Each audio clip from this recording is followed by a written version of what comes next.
Hi everyone! I am so excited to have another layout and video for my scrapbooking with 6x6" paper pad series. These little papers are so much fun to work with, and they are something that I reach for often. I always love how the prints on these papers are smaller, so they are great for creating really detailed designs, which is right up my alley and what I love to do. I've also got a few quick new announcements that go with this video. The first is a new online class that I'm teaching with Scrapbook Generation. It's a 10-week class that will take place in a private Facebook group, and it starts on March 3rd. The class focus is on using 6x6" papers to create pattern designs. This class content would also work great with scraps or even some full-size papers if you aren't into using 6x6" papers. There are 60 full sketches, 6 that will be shared each week to show the different ways you can create with the pattern of that week. And of those 6 sketches each week, 3 are 1-page sketches and 3 are 2-page sketches. So there's something for everyone. There's also a weekly lesson and process video and more. And I'll also show you how to simplify the patterns if you want less detail. And I'll add a link in the video description so you can check out all the information and sign up for the class. I cannot wait for you guys to see the sketches. They are so much fun. The second thing I'm so excited to tell you about that also ties into this video and layout is that at Scrapbook Generation, we are now offering cut files. And the most exciting part is that my oldest son, Drew, is designing some of them. He's been going to school for graphic design, and we felt this was a good way to utilize his talents. We just added 6 new designs to the store this morning, and I'm using one of Drew's designs for the layout in this video. It is such a cool feeling to get to use something that he created. It makes this layout even more special to me than just the photos and the story behind the photos. To begin my layout, I used my silhouette to cut out 3 of the I Heart You designs. I decided to use black cardstock because I wanted to pair it with a bright rainbow of colors, and I felt the black would really highlight the colorful feel of the layout and just make those colors really stand out. I am using a selfie with each of my 3 favorite people to back the heart on each die cut.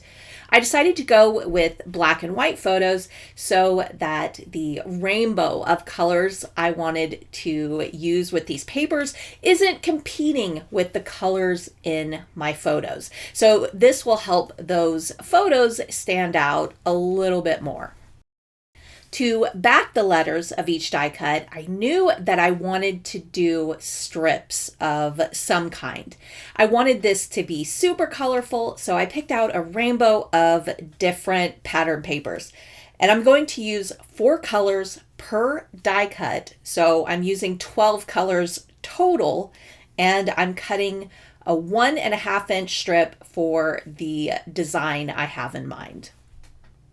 I'm starting with the first die cut, and I decided to arrange the strips in a slanted pattern. I thought it gave a playful vibe to the design and went well with the rainbow of colors as well. I just wanted this to be a really happy layout. Now, the first die cut was a lesson to be learned for sure. I adhered each individual strip and then trimmed the edges off so you only see the strip inside the letter.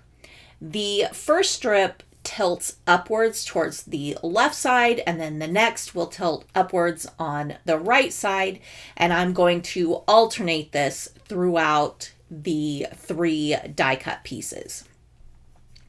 Now, when I got to the second die cut, I realized it was much, much easier to lay the strips out the way I wanted them and then hold the die cut over it to make sure I liked it. And then I adhered the strips together so that I could glue them all as one piece to the backside of the die cut.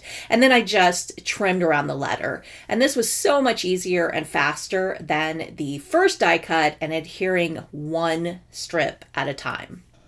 And I love the way these colors worked out. And this was totally unintentional. The top die cut has the fiery colors, and they are so perfect for Drew and his kind of loud and bright personality. The middle die cut has the colors of our favorite ocean spot that is very special to my husband and I. And the last die cut has my son Jackson and the colors that fit his sweet personality so well. I just love it when things come together in the most perfect, unplanned way. Of course, I'm going to add some hand stitching to this design. I wanted it to highlight the slanted arrangement of the strips and the bright colors. So I'm going to add some borders on those papers. I am starting that by using a ruler and pencil to draw a line 1/8 of an inch from the edges of the strips. Then I placed my layout on a foam mat and used a paper piercer to pierce the holes along the pencil lines. For the stitching, I am using 3 strands of 6-strand embroidery floss, and I will use a back stitch. I'm also using colors of thread that coordinate with the colors of the papers. Since there are 12 different colors and papers, I used 12 different colors of thread. And this really didn't take that long, considering I had to change threads that many times.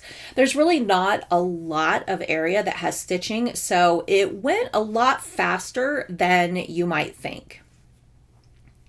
With the stitching done, now I can add these die cuts to my base paper. I am going to adhere them in a column in the center with them lined up together. I am also using foam adhesive to adhere them. I love the look of dimension, and I know I want to add a lot more detail, so that dimension plays a vital role in helping the important details stand out. I'm in the mood to go a little heart crazy, so I'm going to kick that off with some larger hearts that match the papers I used for the strips. I'm going to add a stitch border on them, so I follow the same steps that I did for the stitching on the strips. I pierce a border and then I'm stitching with the same colors of thread. With the hearts stitched, now I'm going to adhere them to my layout with foam adhesive.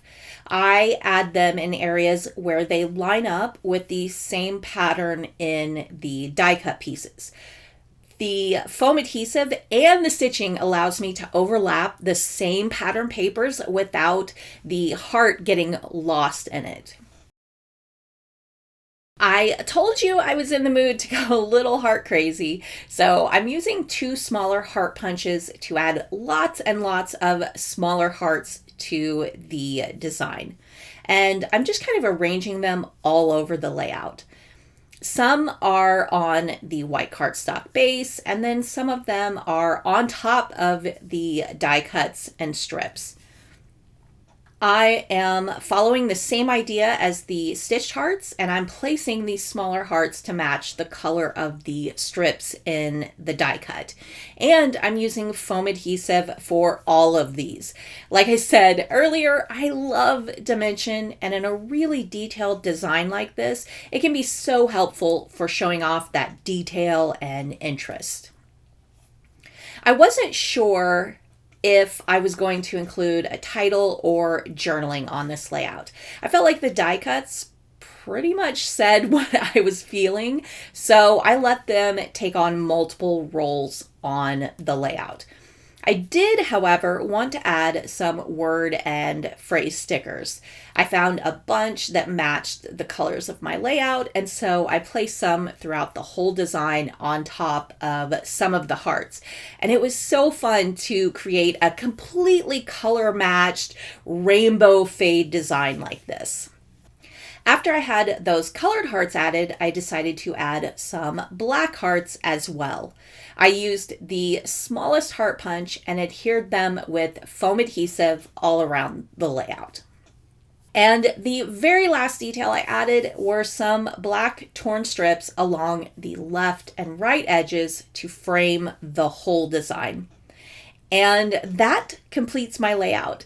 I had so much fun getting to create with something my own son created. I am so proud of him and how hard he has been working in school. And I'm so lucky that he wanted to team up with me and create these cut files. And I just know that you all are going to give him the warm and loving treatment you have always given me. I will link to the cut files in the video description down below, and both of us hope you enjoy creating with them. Thank you so much for watching, and I'll see you next time.